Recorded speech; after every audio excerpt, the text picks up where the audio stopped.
Hi hello friends, ಹೇಗಿದ್ದೀರಾ? ನಾನು ನಿಮ್ಮ ಹರಮದನ್. ಫ್ರೆಂಡ್ಸ್, ಎಲ್ಲರೂ ಚೆನ್ನಾಗಿದ್ದೀರಾ ಅಂದ್ಕೊಳ್ತೇನೆ. ಮತ್ತು ನಿಮ್ಮ ಸಪೋರ್ಟ್ ಯಾವಾಗೂ ಇದೇ ಥರ ಇರಲಿ. ಇವತ್ತು ಒಂದು ಮುಖ್ಯವಾದ ವಿಷಯ ಇದೆ. ಯಾಕಂತಂದರೆ ಅಟ್ಲೀಸ್ಟ್ ಜನಗಳಿಗೆ ಸ್ವಲ್ಪನಾದ್ರೂ ಮಾಹಿತಿ ಉಪಯೋಗ ಆಗಬೇಕು, ಜನಗಳಿಗೆ ಒಂದು ಅವೇರ್ನೆಸ್ ಬರಬೇಕು ಅಂತಲೇ ನಾನು ಈ ವಿಡಿಯೋಸ್ ಮಾಡೋದು. ಅದರಿಂದಲೇ ನಿಮಗೆ ಯಾವ ಥರ ಕಾನ್ಸೆಪ್ಟ್ ಏನಾದ್ರೂ ಮಾಹಿತಿ ಇತ್ತು ಅಂತಂದರೆ ಖಂಡಿತ ಅದ್ರ ಬಗ್ಗೆ ನಾನು ಕಮೆಂಟ್ ಮಾಡಿ. ನಾನು ಮ್ಯಾಕ್ಸಿಮಮ್ ಅದ್ರ ಬಗ್ಗೆನೇ ವಿಡಿಯೋಸ್ ಮಾಡೋದಕ್ಕೆ ಟ್ರೈ ಮಾಡ್ತೀನಿ. ಯಾಕಂತಂದರೆ ಒಬ್ಬೊಬ್ಬರಿಗೆ ಒಂದೊಂದು ಇದರಲ್ಲಿ ಸಮಸ್ಯೆ ಅನುಭವಿಸ್ತಾ ಇರ್ತೀರಾ. ಅದರಿಂದ ಆಲ್ಮೋಸ್ಟ್ ಜನಗಳಿಗೆ ಆ ಸಮಸ್ಯೆ ಇತ್ತು ಅಂತಂದರೆ ನಾನು ಖಂಡಿತ ಅದ್ರ ಬಗ್ಗೆನೇ ನಾನು ವಿಡಿಯೋ ಮಾಡೋದಕ್ಕೆ ಪ್ರಯತ್ನ ಮಾಡ್ತೇನೆ. ಇವತ್ತು ಒಂದು ಮುಖ್ಯವಾದ ವಿಷಯ ಇದೆ. ಏನಂತಂದರೆ, ನಮ್ಮ ಕರ್ನಾಟಕ ಸರ್ಕಾರ ಮತ್ತೆ ನಮ್ಮ ಕಂದಾಯ ಸಚಿವರು ಏನಿದ್ದಾರೆ ಕೃಷ್ಣ ಬೈರೇಗೌಡರು ಒಂದು ಗುಡ್ ನ್ಯೂಸನ್ನು ಕೊಟ್ಟಿದ್ದಾರೆ. ಏನಂತ ಅಂದರೆ, ಆ ಗುಡ್ ನ್ಯೂಸ್ ಇವತ್ತೊಂದು ವಿಡಿಯೋದಲ್ಲಿ ತಿಳ್ಕೊಳ್ಳೋಣ. ಅದಕ್ಕಿಂತ ಮುಂಚೆ ಇನ್ನೂ ನನ್ನ ಚಾನಲನ್ನು ಯಾರೆಲ್ಲ ಸಬ್ಸ್ಕ್ರೈಬ್ ಮಾಡ್ಕೊಂಡಿಲ್ಲ ಪ್ಲೀಸ್ ಸಬ್ಸ್ಕ್ರೈಬ್ ಮಾಡ್ಕೊಳ್ಳಿ. ಹಾಗೇನೇ ನಾನು ವಿಡಿಯೋನ ಶೇರ್ ಮಾಡೋದನ್ನು ಮರಿಬೇಡಿ. ಫ್ರೆಂಡ್ಸ್, ನಮ್ಮ ಮಾನ್ಯ ಮುಖ್ಯಮಂತ್ರಿಗಳು, ನಮ್ಮ DCM ಸಾಹೇಬರು ಮತ್ತು ನಮ್ಮ ರೆವಿನ್ಯೂ ಮಿನಿಸ್ಟರ್ ಕೃಷ್ಣ ಬೈರೇಗೌಡರು ಜನಗಳಿಗೆ ಒಂದು ಉಪಯೋಗ ಆಗಲಿ ಅಂತಂದೇಳ್ಬಿಟ್ಟು ಸುಮಾರು ಯೋಜನೆಗಳನ್ನು ತರ್ತಾ ಇದ್ದಾರೆ. ಅದರಲ್ಲಿ ಇದು ಕೂಡ ಒಂದು ಏನಂತಂದರೆ, ಪ್ರತಿ ಗ್ರಾಮೀಣ ಪಂಚಾಯತ್ ರಾಜ್ ಗ್ರಾಮೀಣ ಅಭಿವೃದ್ಧಿಯಲ್ಲಿ ನೆಲೆಸಿರುವಂತಹ ಸುಮಾರು 1 ಲಕ್ಷ ಜನರಿಗೆ ಡಿಜಿಟಲ್ ಹಕ್ಕುಪತ್ರ ವಿತರಣೆ ಮಾಡೋದಕ್ಕೆ ನಮ್ಮ ಕೃಷ್ಣ ಬೈರೇಗೌಡರು ರೆಡಿಯಾಗಿದ್ದಾರೆ. ಯಾರು ಕೊಡ್ತಿದ್ದಾರೆ, ಎಲ್ಲಿ ಕೊಡ್ತಿದ್ದಾರೆ ಈ ಹಕ್ಕುಪತ್ರನ ನೋಡೋಣ ಬನ್ನಿ ಈ ವಿಡಿಯೋದಲ್ಲಿ. ಫ್ರೆಂಡ್ಸ್, ನಮ್ಮ ಕಂದಾಯ ಇಲಾಖೆಯಿಂದ ನಮ್ಮ ಗ್ರಾಮೀಣ ಭಾಗದಲ್ಲಿ ಏನು ವಾಸ ಮಾಡ್ತಾ ಇದ್ದಾರೆ ನಮ್ಮ ರೈತರು, ಅಂಥವರಿಗೆ ಇದು ಒಂದು ಭರ್ಜರಿ ಸಿಹಿ ಸುದ್ದಿ ಅಂತಲೇ ಹೇಳಬೇಕು. ಯಾಕಂತಂದರೆ ಸುಮಾರು ವರ್ಷಗಳಿಂದ ಇದು ಪೆಂಡಿಂಗಲ್ಲೇ ನಿಂತೋಗಿತ್ತು. ಅದಕ್ಕೆ ಇವಾಗ ಒಂದು ಮುಕ್ತಾಯ ಅನ್ನೋದು ಸಿಗ್ತಾ ಇದೆ. ಏನಂತಂದರೆ, ನಮ್ಮ ಕಂದಾಯ ಸಚಿವರು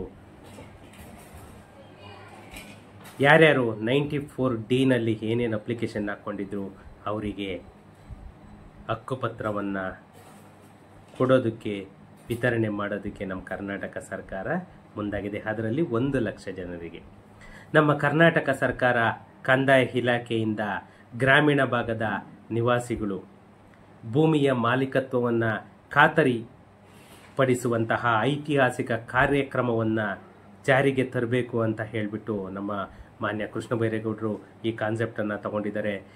ಯಾಕಂತಂದರೆ, ನಮ್ಮ ಗ್ರಾಮೀಣ ಅಭಿವೃದ್ಧಿ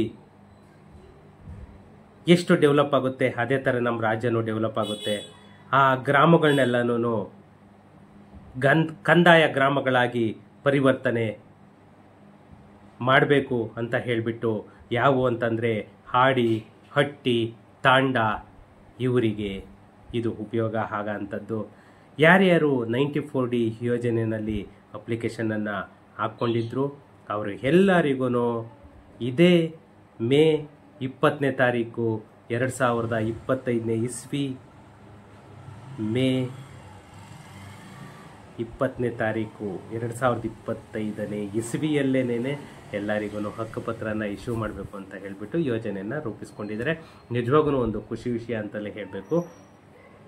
ಇನ್ನೂ ಈ ನಮ್ಮ 2025 ಒಳಗಡೆ ಸುಮಾರು 2 ಲಕ್ಷ ಹಕ್ಕುಪತ್ರಗಳನ್ನು ನೀಡುವ ಗುರಿಯನ್ನು ಕೂಡ ನಮ್ಮ ಸರ್ಕಾರ ಇಟ್ಕೊಂಡಿದೆ. ಇವಾಗ ಸದ್ಯಕ್ಕೆ ಮೇ 20ನೇ ತಾರೀಕು 1 ಲಕ್ಷ ಕೊಡ್ತಿದ್ರೆ, ಇನ್ನೂ 1 ಲಕ್ಷ ಹಕ್ಕುಪತ್ರನ ಈ ವರ್ಷದ ಒಳಗಡೆನೇ ನಾವು ಕೊಡ್ತೀವಿ ಅಂತ ಹೇಳಿ ಕೂಡ ಹೇಳ್ತಾ ಇದ್ದಾರೆ. ಯಾಕಂತಂದರೆ ಈ ಕಾರ್ಯಕ್ರಮವು ಗ್ರಾಮೀಣ ಜನರ ಜೀವನವನ್ನು ಸುಧಾರಿಸುವ ಮತ್ತು ಭೂಮಿಯ ಲ್ಯಾಂಡ್ಲಾರ್ಡ್ಸ್ ಮಾಲೀಕತ್ವದ ಸಂಕೀರ್ಣತೆಯನ್ನು ಕಡಿಮೆ ಮಾಡುವ ಮತ್ತು ಡಿಜಿಟಲೀಕರಣದ ಮೂಲಕ ಪಾರದರ್ಶಕತೆಯನ್ನು ತರುವ ದಿಶೆಯಲ್ಲಿ ಒಂದು ಮಹತ್ವದ ಹೆಜ್ಜೆಯಾಗಿದೆ ಅಂತ ಹೇಳಿಬಿಟ್ಟು ನಮ್ಮ ಕೃಷ್ಣ ಬೈರೇಗೌಡರು ಹೇಳ್ತಾ ಇದ್ರು.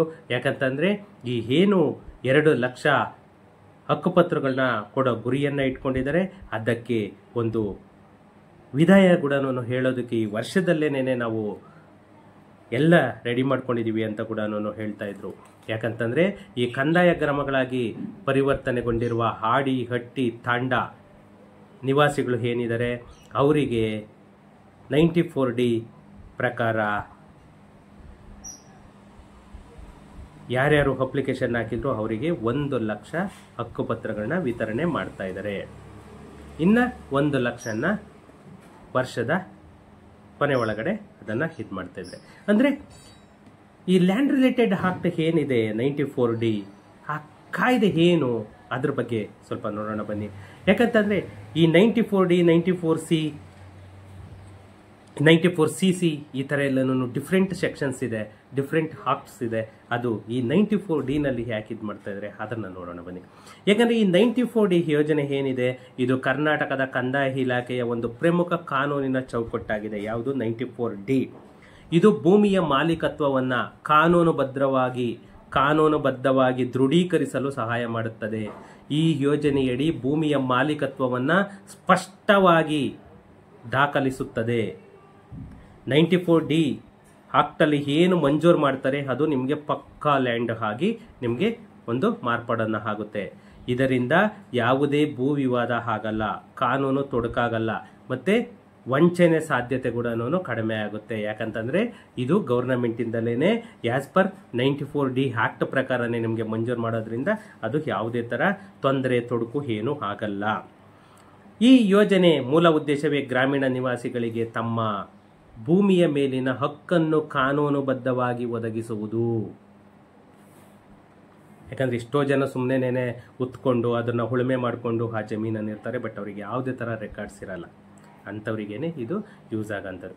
ಇದರಿಂದ ಅವರು ತಮ್ಮ ಭೂಮಿಯನ್ನು ಸಂಪೂರ್ಣವಾಗಿ ಬಳಸಿಕೊಳ್ಳಬಹುದು. ಅವರು ಏನು ಉಳುಮೆ ಮಾಡ್ತಾ ಇದ್ದಾರೆ ಆ ಸಂಪೂರ್ಣ ಭೂಮಿಯನ್ನು ಕೂಡ ಅವರು ಮಾಡ್ಬೋದು. ಆಡಿ ಆಗ್ಬೋದು, ಹಟ್ಟಿ ಆಗ್ಬೋದು, ಅಥವಾ ತಾಂಡ ಆಗ್ಬೋದು. ಇಂಥ ಪ್ರದೇಶಗಳಲ್ಲಿ ಸುಮಾರು ಜನ ಉಳುಮೆ ಮಾಡಿಕೊಂಡು ಬೆಳೆ ಬೆಳ್ಕೊಳ್ತಾ ಇರ್ತಾರೆ, ಬಟ್ ಅವ್ರ ಹತ್ರ ಯಾವುದೇ ರೆಕಾರ್ಡ್ಸ್ ಇರಲ್ಲ. ಅಂಥವರಿಗೆ ಈ ಭೂ ಮಾಲೀಕತ್ವದ ದಾಖಲೆಗಳು ಸಾಮಾನ್ಯವಾಗಿ ಸಿಗೋದಿಲ್ಲ. ಆದ್ದರಿಂದ ಈ 94D ಆಕ್ಟ್ ಪ್ರಕಾರ ಅವರಿಗೆ ಸಿಗೋದಕ್ಕೆ ಇದು ಸಹಾಯ ಆಗುತ್ತೆ. ಕೆಲವು ಕುಟುಂಬಗಳು ತಲೆಮಾರುಗಳಿಂದ ಭೂಮಿಯನ್ನು ಬಳಸಿಕೊಂಡಿದ್ದರೂ ಅವರಿಗೆ ಯಾವುದೇ ದಾಖಲೆಗಳು ಇರುವುದಿಲ್ಲ. ಭೂಮಿಯನ್ನು ಸರಿಯಾಗಿ ಬಳಸಿಕೊಳ್ಳಲು ಅಥವಾ ಮಾರಾಟ ಮಾಡಲು ಸಾಧ್ಯವಾಗುತ್ತಿರುವುದಿಲ್ಲ. ಆದ್ದರಿಂದ ಈ 94Dನಲ್ಲಿ ಇವರಿಗೆ ಏನು ಮಂಜೂರು ಇದಕ್ಕೆ ಹಕ್ಕುಪತ್ರ ಕೊಡ್ತಾರೆ ಅದು 100% ಪಕ್ಕಾ ಲ್ಯಾಂಡ್ ಓನರ್ ಆಗೋಗ್ತಾರೆ ಅವರು. ಇನ್ನು ಈ ಹಕ್ಕುಪತ್ರ ಅಂದ್ರೆ ಏನು? ಈ ಹಕ್ಕುಪತ್ರದಿಂದ ಯೂಸ್ ಏನಿದೆ ನೋಡೋಣ ಬನ್ನಿ. ಯಾಕಂದರೆ ಯಾವುದೇ ಒಂದು ಹಕ್ಕುಪತ್ರ,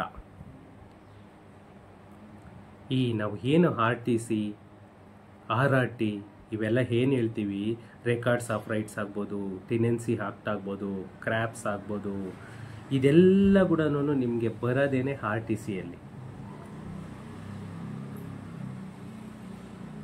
ಆ ಹಕ್ಕು ರೆಕಾರ್ಡ್ಸ್ ಆಫ್ ರೈಟ್ಸ್ ಅಂತ ನಾವು ಏನು ಒಂದು RTC ಅಂತಂದೇಳಿ ಏನು ನಾವು ತಗೊಳ್ತೀವಿ,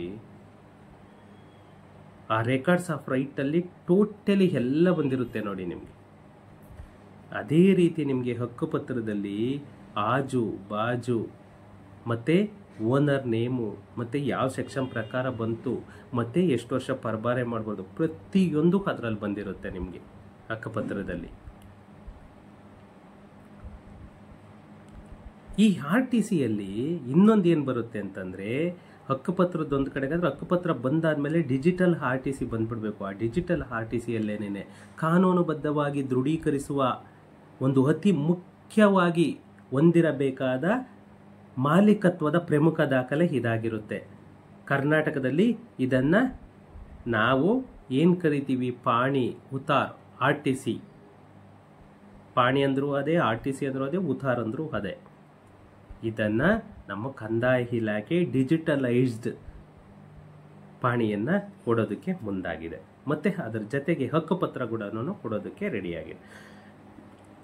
ಈ ದಾಖಲೆಗಳಲ್ಲಿ ಜಮೀನಿನ ಮಾಲೀಕರ ಹೆಸರು, ಜಮೀನಿನ ವಿಸ್ತೀರ್ಣದ ವಿವರ, ಜಮೀನಿನ ವಿಳಾಸ, ಸರ್ವೆ ನಂಬರ್, ಬೆಳೆಯ ವಿವರಗಳು ಮತ್ತು ಭೂಮಿಯ ಮೇಲಿನ ಇತರ ಹಕ್ಕುಗಳು ಇವೆಲ್ಲ ಕೂಡ ನಿಮಗೆ RTCಯಲ್ಲಿ ಬಂದಿರುತ್ತೆ.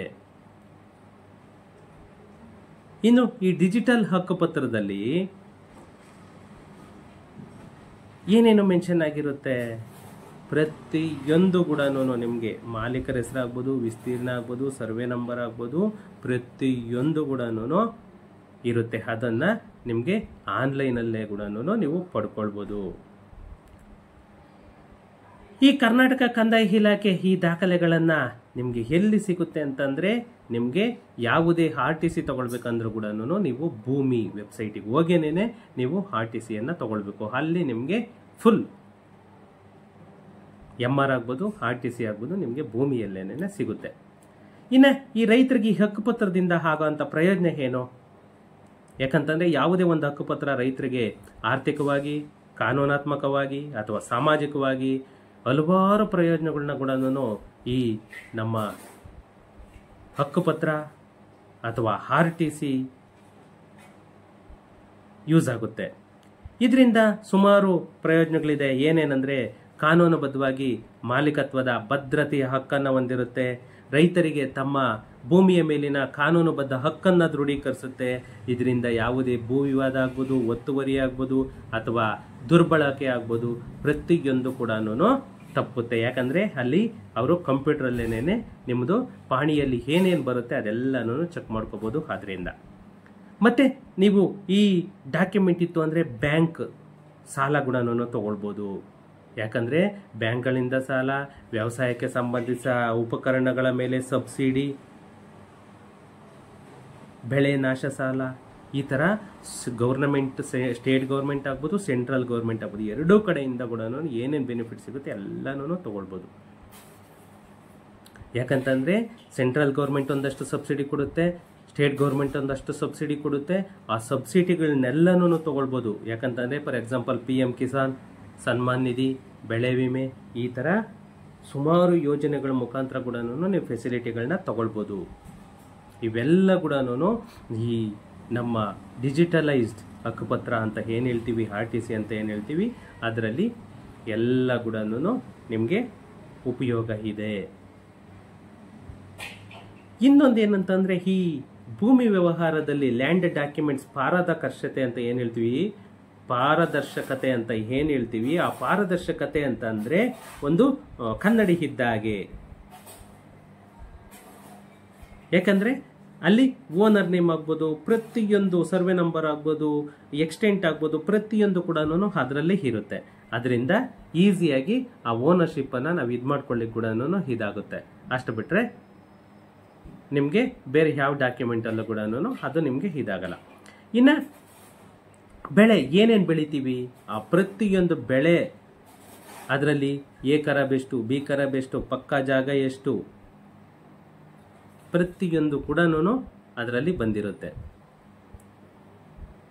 ಈ ನಮ್ಮ ಗ್ರಾಮೀಣ ರೈತರಿಗೆ ಭೂಮಿಯ ಮಾಲೀಕತ್ವ ಕೇವಲ ಆರ್ಥಿಕ ಸಂಪನ್ಮೂಲವಷ್ಟೇ ಅಲ್ಲ, ಇದು ಸಾಮಾಜಿಕ ಸ್ಥಾನಮಾನದ ಸಂಕೇತ. ಯಾಕಂದರೆ ಅವ್ರ ಜಮೀನು, ಅವ್ರು ಇಷ್ಟು ಎಕರೆ, ಇಷ್ಟು ಓನರು, ಇದೆಲ್ಲನೂ ಬರುತ್ತೆ.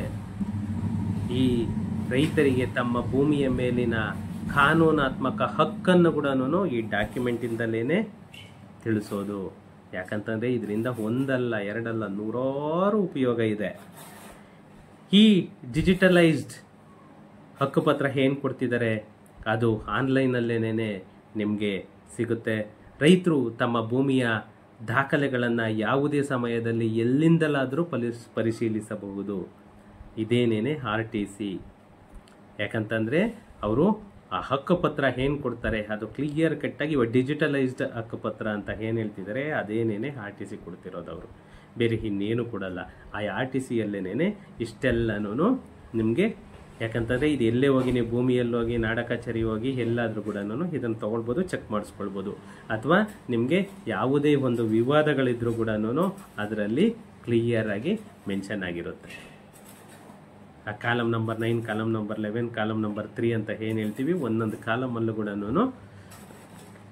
ಒಂದೊಂದು ಆಪ್ಷನ್ಸ್ ಇರುತ್ತೆ. ಅದೇ ಥರನೇ ಪಾಣಿಯಲ್ಲೂ ಬರುತ್ತೆ. ಅದರಿಂದ ನಿಮಗೆ ಯಾವುದೇ ವಿಷಯ ಬೇಕಂದ್ರೂ ಕೂಡ ನೀವು ಪಾಣಿಯಲ್ಲಿ ಚೆಕ್ ಮಾಡಿದ್ರೆ ಫುಲ್ ಡೀಟೇಲ್ಸ್ ಎಲ್ಲನೂ ಸಿಗುತ್ತೆ. ಇದು ಒಂದು ಜನಗಳಿಗೆ ನಮ್ಮ ಕರ್ನಾಟಕ ಸರ್ಕಾರದಿಂದ ಕೊಡ್ತಾ ಇರೋ ಒಂದು ಉತ್ತಮವಾದಂತಹ ಉಪಯೋಗ ಅಂತಲೇ ಹೇಳೋದು. ಈ ಥರ ಸೌಲಭ್ಯ ಸಿಗ್ತಾ ಇದೆ ಅಂದರೆ ಅದನ್ನು ಯುಟಿಲೈಸ್ ಮಾಡ್ಕೊಳ್ಳಿ. ಯಾರ್ಯಾರು ಜಮೀನಿಲ್ವೋ ಅವರೆಲ್ಲನೂ ಇಂಥ ಸೆಕ್ಷನ್ಗಳ ಇಂಥ ಆಕ್ಟಲ್ಲಿ ಹಾಕಿ ಅದನ್ನು ಪಡ್ಕೊಳ್ಳಿ. ಓಕೆ ಫ್ರೆಂಡ್ಸ್, ಸಿಗೋಣ. Thank you.